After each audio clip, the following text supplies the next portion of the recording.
So guys I am back with Dragon Ball Kakumei chapter 2। इस chapter की शुरुआत होती है बीरस के प्लेनेट पे, जहाँ पे विस गोकू से कहता है कि अब तुम्हें कैसा लग रहा है गोकू, तुम्हारी फाइट ने बहुत भयंकर और बड़ा रूप ले लिया था। गोकू कहता है कि मुझे माफ करना, मैं लॉर्ड बीरस को हराने की पॉसिबिलिटी से कुछ ज्यादा ही ऑब्सेस्ड हो गया था और मैं बहुत दूर चले गया था फाइट करते करते। और फिर बीरस कहता है मुझे हराने की तो तू कभी सपने में भी मत सोचना यंग मॉर्टल। फिर गोकू कहता है कि अब मैं उतना यंग नहीं रहा। कहता है कि चलो अब उठो, तुम्हें हील करने का टाइम आ गया है। गोकू कहता है कि अगर ये पॉसिबल होता तो मैं इस इंजरी को रहने देता जब तक कि मैं लॉर्ड बीरस को ऐसी इंजरी ना दे सकूं। और भाई बीरस का रिएक्शन देखो, वो कहता है कि मुझे छू के दिखा तू। और फिर विस गोकू को हील कर देता है और गोकू कहता है कि तुम्हारी पावर्स अच्छी है, ये एकदम सेंसुबिन की तरह काम करती है।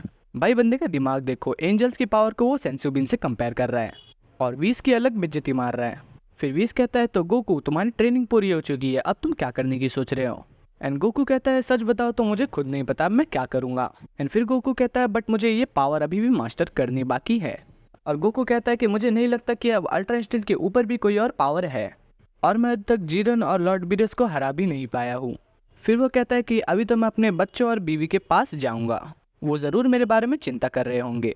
विस गोकू को उसके प्लेनेट पे छोड़ने जा ही रहा होता है, वैसे ही गोकू उससे पूछता है तुमने मुझे ये नहीं बताया कि तुम अब क्या करने वाले हो, तुम्हारे क्या प्लान्स हैं। विस कहता है कि मुझे कुछ चेक करने जाना है, मुझे एक बहुत बैड फीलिंग आ रही है। गोकू कहता है कि तुम्हें ऐसी क्या चीज़ है जो इतना बैड फील करा रही है और तुम लोग इतने परेशान हो। विस कहता है कि मुझे एक न्यू प्रेजेंस का अभाव हो रहा है, एक बहुत ही शक्तिशाली ताकत जो पहले की यहाँ पे नहीं थी। गोकू कहता है कि ये मुझ पे छोड़ दो, मैं उसे देख लूंगा। विस गोकू से कहता है कि तुम अपना हाथ हटाओ, ये तुम्हारा काम नहीं है कि तुम यूनिवर्सेस की प्रॉब्लम में दखल दो। और गोकू कहता है कि जैसा कि ये सब मेरे साथ पहली बार हो रहा है, मैं पहले भी ये सब देख चुका हूं और ऑफ कोर्स ये मेरा काम है, मुझ पे भरोसा करो विस। विस उसकी बात मान जाता है बट वो कहता है कि मैं अभी तुम्हारे साथ नहीं आ सकता, ग्रैंड प्रिस्ट ने अभी मुझे बुलाया है। और वो गोकू को एक बजर दे देता है जैसे कि जेनो ने दिया था उसको। वो कहता है कि अगर तुम्हें मेरी ज़रूरत पड़े तो इसे दबा देना, मैं आ जाऊँगा। फिर विस कहता है जो तुम कर रहे हो उसका कोई भी रीज़न नहीं है। गोकू इसका रिप्लाई में कहता है कि मैं तुम्हें डिसअपॉइंट नहीं करूँगा। और फिर वो दोनों उस यूनिवर्स में पहुंच जाते हैं। और हाँ, ये वही यूनिवर्स है जिसके बारे में ग्रैंड प्रिस्ट ने बताया था, 19th यूनिवर्स यानी कि जीरो यूनिवर्स। और फिर वहीं से पैनल चेंज होता है और हमें दिखाया जाता है कि ग्रैंड प्रिस्ट की प्लेस जहाँ पे वो अननोन लेडी कहती है कि मैं तुम्हें पूरा सच बताऊंगी इस बहरूपे के बारे में, यानी कि ग्रैंड प्रिस्ट के बारे में। वो कहते हैं कि इसकी वजह से पता नहीं कितने सारे इनोसेंट पीपल की जान चली गई है। और ग्रैंड प्रिस्ट ये सब सुनकर बहुत गुस्सा हो जाता है और वो खड़े हो जाता है और कहता है कि बहुत हुआ। और भाई गुस्से में तुम ग्रैंड प्रिस्ट का ऑरा देख ही सकते हो, एंजल्स भी उसके ऑरा से पीछे हट रहे हैं। और ये सब सुनकर एंजल्स कहते हैं कि फादर हमें एक्सप्लेन करो ये सब क्या चल रहा है और ये लेडी कौन है जो हमारी तरह दिख रही है, यानी कि एंजल की तरह। और फिर ग्रैंड प्रिस्ट कहता है कि हाँ ये है तो एंजल, बट सबसे इम्पॉर्टेंट बात ये तुम्हारी मदर है और ये भी कि ये सब झूठ नहीं बोल रही है, इसकी बातों में सच्चाई है। और फिर ग्रैंड प्रिस्ट कहता है कि जिस 19 यूनिवर्स के बारे में मैंने तुम्हें बताया था वो काफ़ी पावरफुल बनता जा रहा था और उसमें से इतनी मॉन्स्टर स्ट्रेंथ निकल रही थी और वो इतनी पावर प्रोड्यूस कर रहा था। ओमनी किंग ने जिस बैलेंस को बनाया था वो खतरे में आ रहा था और मुझे कुछ जल्दी ही करना था बिना ओमनी किंग्स को पता लगे।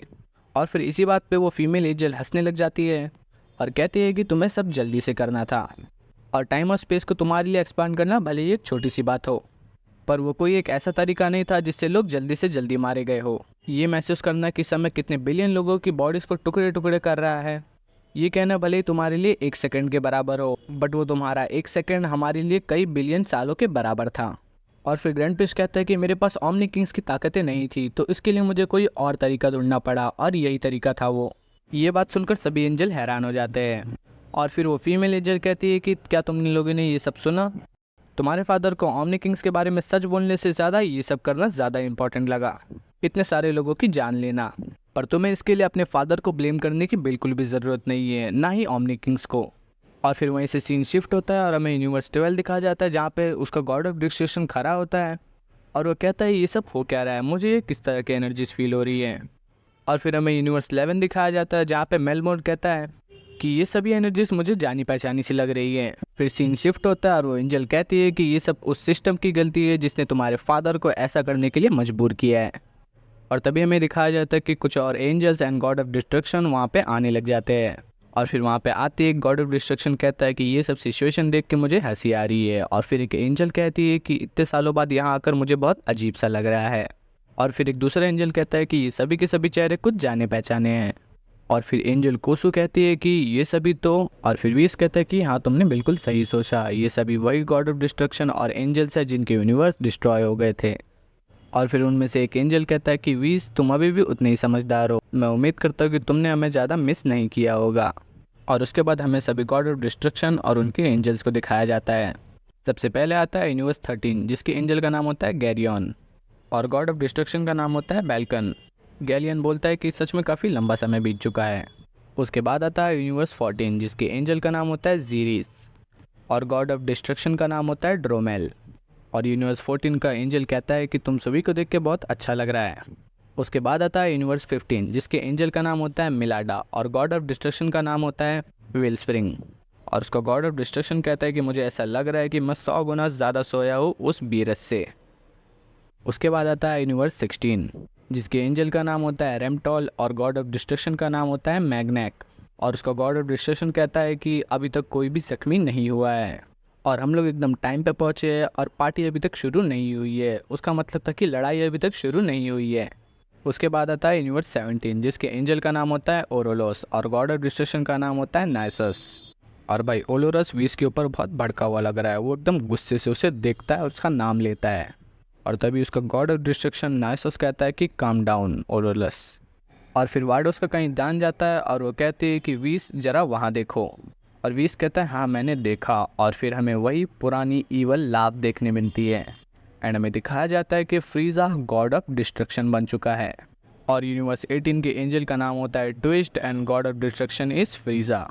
और फिर फ्रीज़ा सभी से कहता है गुड इवनिंग एवरीवन, मैं तुम सभी से मिलने का इंतज़ार कर ही रहा था और ख़ास करके मुझे वीस को थैंक्स कहना है। और फिर ट्विस्ट कहती है कि देखा तुम सभी की कुछ ज़्यादा ही न्यूट्रल होने से क्या होता है। और फिर वीस कहता है कि फ्रीज़ा मैं समझ गया कि तुम क्या करने की प्लानिंग कर रहे थे। और फिर फ्रीज़ा वीस के सामने आके खड़ा हो जाता है और वीस कहता है कि जब मैंने तुम्हें ज़िंदा किया था मुझे पता था कि तुम खाली तो नहीं बैठने वाले हो, पर मुझे ये नहीं लगा था कि तुम इस हद तक चले जाओगे।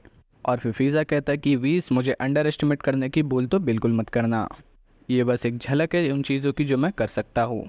जैसे ही मेरे कमांडर्स को ज़ूनो से इन्फॉर्मेशन मिली कि कुछ और नए यूनिवर्सेस अपीयरेंस में आए हैं, उन्होंने मुझे इन्फॉर्म कर दिया था। और मैं ये बात सोचकर बहुत हैरान था कि ज़ेनो को 18th यूनिवर्स भी डिस्ट्रॉय करना पड़ा क्योंकि वहाँ का गॉड ऑफ डिस्ट्रक्शन तो बहुत बेकार था। और ट्विस्ट से मुझे पता चला कि उसे अपने यूनिवर्स का बिहेवियर बिल्कुल पसंद नहीं था, जिसका सीधा सीधा मतलब है वो एक रेवोल्यूशनरी बनने के काबिल ही नहीं था।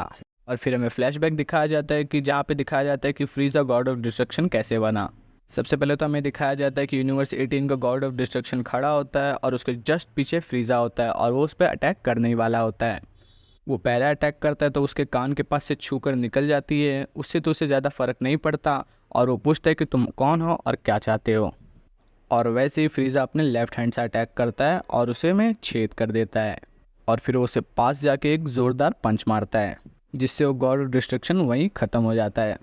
और फ्रीज़ा कहता है कि वैसे भी ये तुम्हारे ऊपर सूट नहीं कर रही है, ये गॉड ऑफ डिस्ट्रक्शन वाली यूनिफॉर्म, और किसी को तो ये फिक्स करना ही होगा, क्यों ना काम मैं करूँ। और वो उसकी बॉडी को कहीं स्पेस में फेंक देता है। और फिर हम करंट टाइम में आते हैं और फ्रीज़ा वीस से कहता है कि इससे तुम्हें कुछ फ़र्क नहीं पड़ना चाहिए। और वो कहता है कि मुझे अब भी समझ में नहीं आ रहा तुमने ये क्यों किया। और फिर फ्रीज़ा हंसता है और कहता है कि कहीं तुम पछता तो नहीं रहे हो मुझे वापस जिंदा करके।